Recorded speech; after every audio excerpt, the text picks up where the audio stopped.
Assalamu alaikum wa rahmatullahi wa barakatuh. Good morning, brother. How are you doing?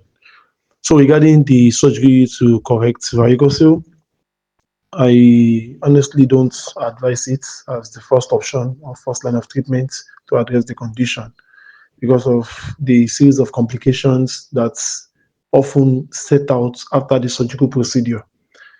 Without exaggeration, I know nothing less than around 30 patients who have done varicocelectomy, and hardly can I point out to like two amongst them who gets his desired result after the surgery. Like a whooping 95% of them have repeated varicocele. Like the case happens again, they have varicocele again. I mean, like 95% of them have the condition again.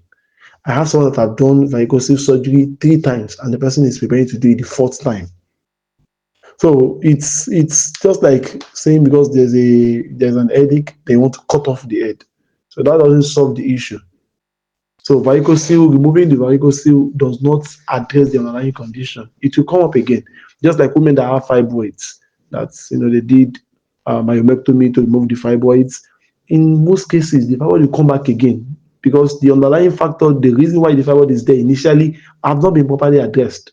So they just remove the fibroid, which is just the sign. What of the cause?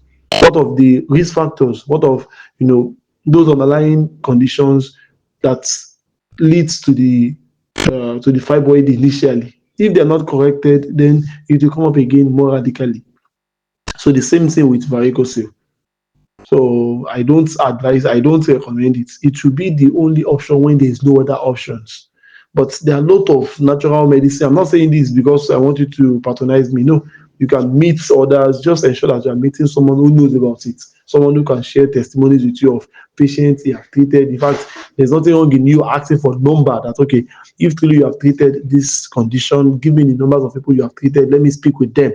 Let me ask them questions. If truly, if this is a true testimony, you're just doing this to collect money from me. So there are a lot of ways to address it with natural medicine modalities. But if you go to the hospital, the only thing they'll tell you that there's no solution to it except surgery because that's what they believe in.